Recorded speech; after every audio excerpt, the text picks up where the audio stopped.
Paano nga ba naaapektuhan ng marketing ng mga di masusustansyang pagkain ang mga bata sa buong mundo? At meron ba tayong magagawa tungkol dito? Tara, himayin natin itong malaking problema na to at tingnan natin yung solusyon na napatunayan ng gumagana. Dito kasi nagsisimula ang lahat, di ba? Sa isang mundong laging online, yung mga anak natin nakatutok sa mga screen. Akala natin naglalaro lang sila o nanonood ng mga video. Pero sa likod niyan, may mga mensaheng palihim na kumakausap sa kanila na humuhubog sa mga gusto nila. At ito ang resulta. Grabe tong numerong to. Mahigit 340 milyong bata at teenager sa buong mundo ang overweight o obese. Isipin niyo kung gaano karami yan. Hindi lang yan basta numero sa papel ha. Bawat isa dyan isang bata na posibleng maharap sa mga seryosong problema sa kalusugan. At hindi ito bigla ang problema. Pero tingnan nyo kung gaano kabilis lumubo. Mula sa 4% lang noong 1975, tumalon yan sa mahigit 18% noong 2016. At itong trend na to nangyayari sa lahat ng bansa, mayaman man o mahirap. Malinaw na may malaking nagbago sa paligid natin sa loob lang ng ilang dekada. At hindi biro ang epekto nito panghabang buhay. Mas mataas ang chance nila na magkaroon ng sakit sa puso, diabetes o cancer.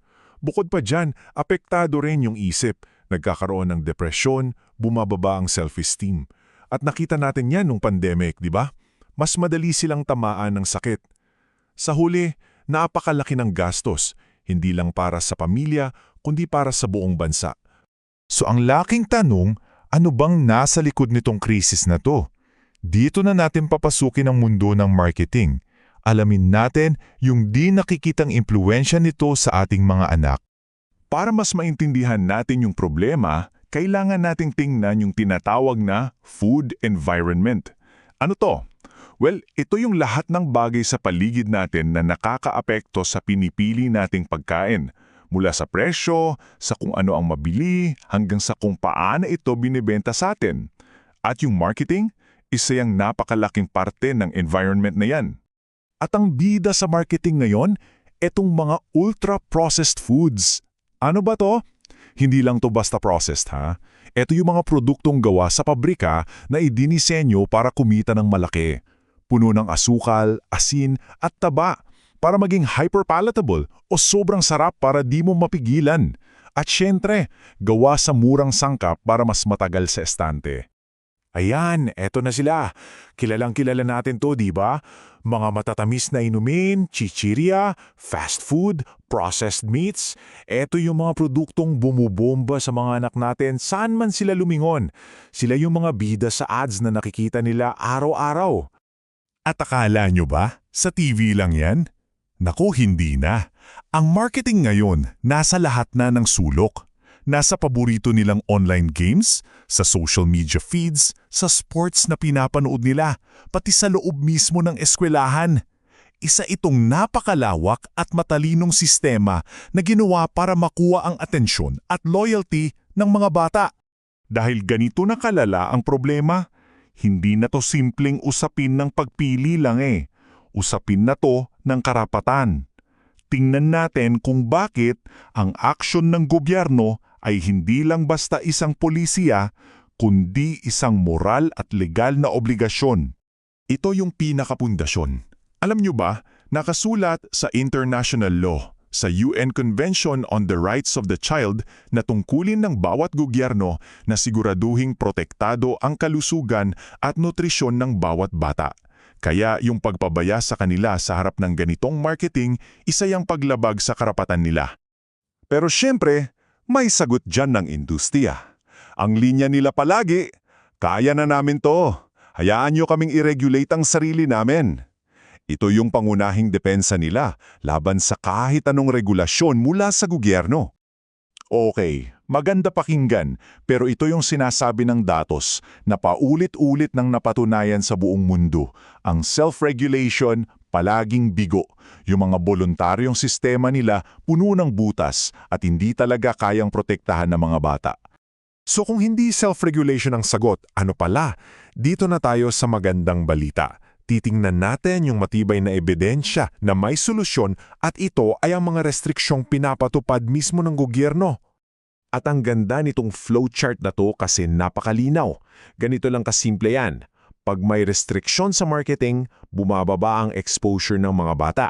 Pag bumaba ang exposure, nababago ang gusto nila o yung preferences. At pag nagbago ang gusto nila, mas malusog na ang kinakain nila.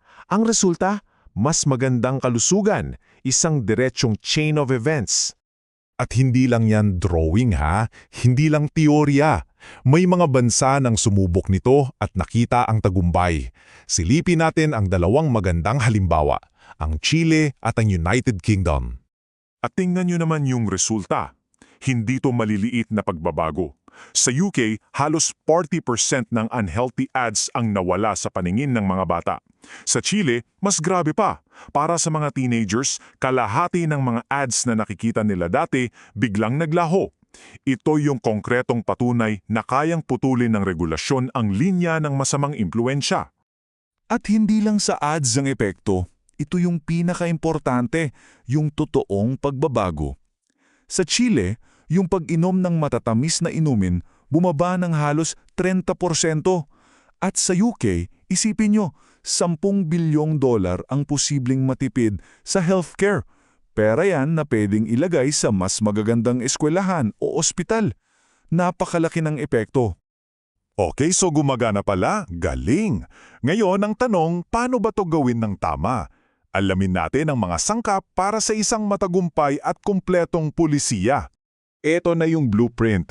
Simple lang pero kailangan kumpleto. Una, dapat protektado ang lahat ng bata hanggang 18 years old. Pangalawa, dapat sakop ang lahat ng channel, TV, internet, social media, pati sa mga tindahan. Pangatlo, kailangan ng malinaw na basehan sa siyensya para sabihin kung ano ba ang unhealthy.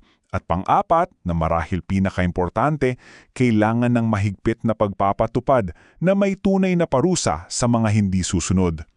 So ayan na, malinaw ang problema, malinaw din ang solusyon. Kumpleto na ang ebidensya. Nandyan na yung blueprint. Ang tanong na lang para sa ating lahat ay, anong gagawin natin para protektahan ang kalusugan at kinabukasan ng susunod na henerasyon?